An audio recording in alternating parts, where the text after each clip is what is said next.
You don't avoid checking your account because you're irresponsible. You avoid it because somewhere you already know what it's going to say. And that knowing, that quiet, pre-conscious awareness that something is off, is exactly where this conversation starts. Because the problem was never that you didn't know enough. The problem is that you stopped looking. You accepted a label, called it honesty, and moved on. The moment you labeled yourself bad with money, you stopped looking for the real problem. That label felt honest. It felt like self-awareness. But it was actually the opposite. It was a conclusion that ended the inquiry before it started. And as long as you carry that label, nothing changes. Not because change is impossible, because you stopped asking the right question.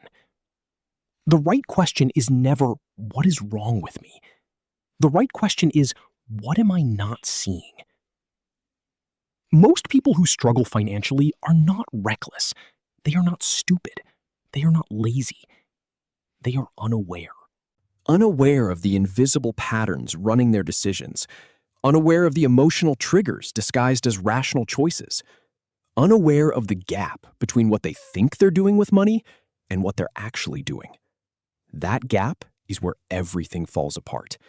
And closing it has nothing to do with discipline or motivation. It has everything to do with attention. Here's what unawareness looks like in real life. You check your account at the end of the month, and the number is lower than it should be. You run through the month in your head, and you genuinely cannot account for where it went. Not all of it. There are the obvious expenses.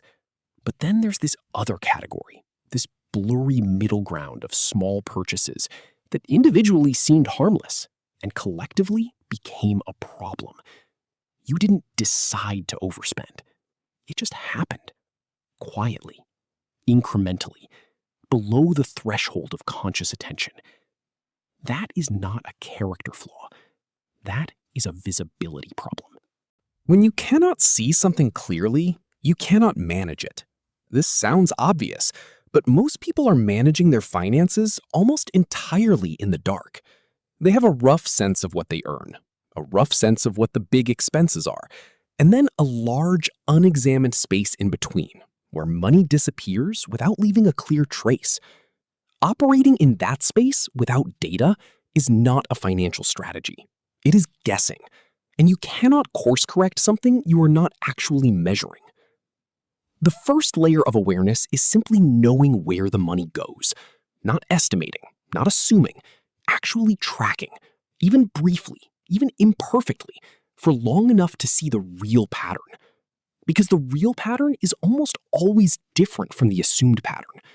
People consistently underestimate how much they spend on food, on convenience, on subscriptions they forgot they had, on small digital purchases that feel weightless in the moment. The numbers, when you actually look at them, tell a different story than the story in your head. And that story in your head is the second layer, because unawareness is not only about numbers, it is about narrative. You have a story about yourself and money. It formed early, probably before you were old enough to examine it.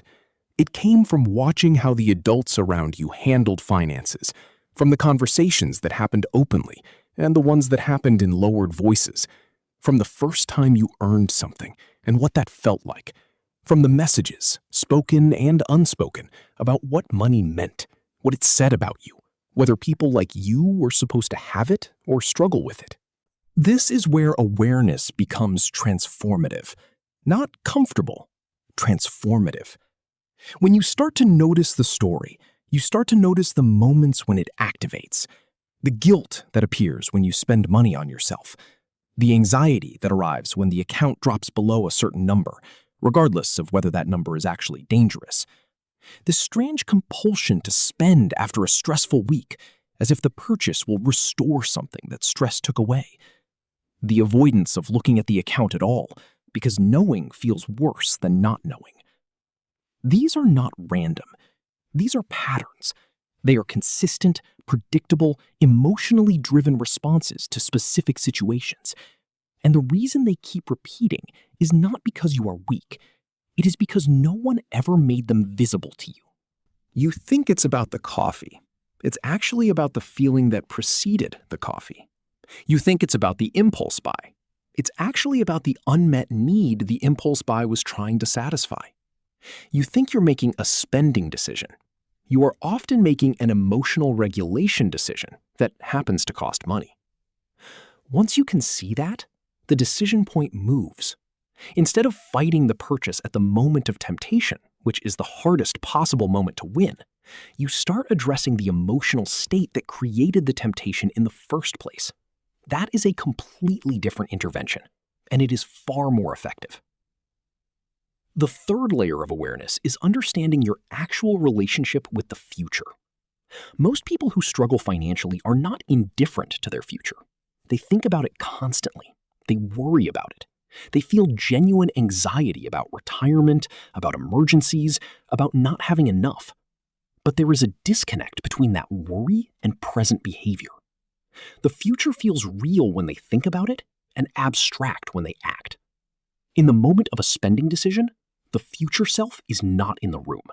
Only the present self is. And the present self is tired or hungry or stressed or just wants one easy thing. Awareness here means building a bridge, making the future self a real, present participant in today's decisions, not through fear, through identity, through asking, quietly and honestly, whether the choice in front of you reflects the person you are trying to become or the pattern you are trying to leave behind. That question, asked consistently, changes behavior more reliably than any budget. None of this requires a financial degree. It does not require a spreadsheet, a coach, or a complete life overhaul. It requires attention. Directed, honest, non-judgmental attention to the places you have been avoiding looking. The account balance, the emotional state before a purchase, the inherited story about what you deserve and what is possible for you. Awareness is not a soft concept. It is the foundation of every real change. Because you cannot redesign a system you cannot see. You cannot interrupt a pattern you have not recognized. You cannot write a new story while you are still unconsciously performing the old one. The label "bad with money" protected you from something. From the discomfort of looking closely. From the vulnerability of admitting that the patterns are deeper than a simple math problem. But it also kept you exactly where you are. You are not bad with money. You have been operating without the information you needed to behave differently. The moment you start seeing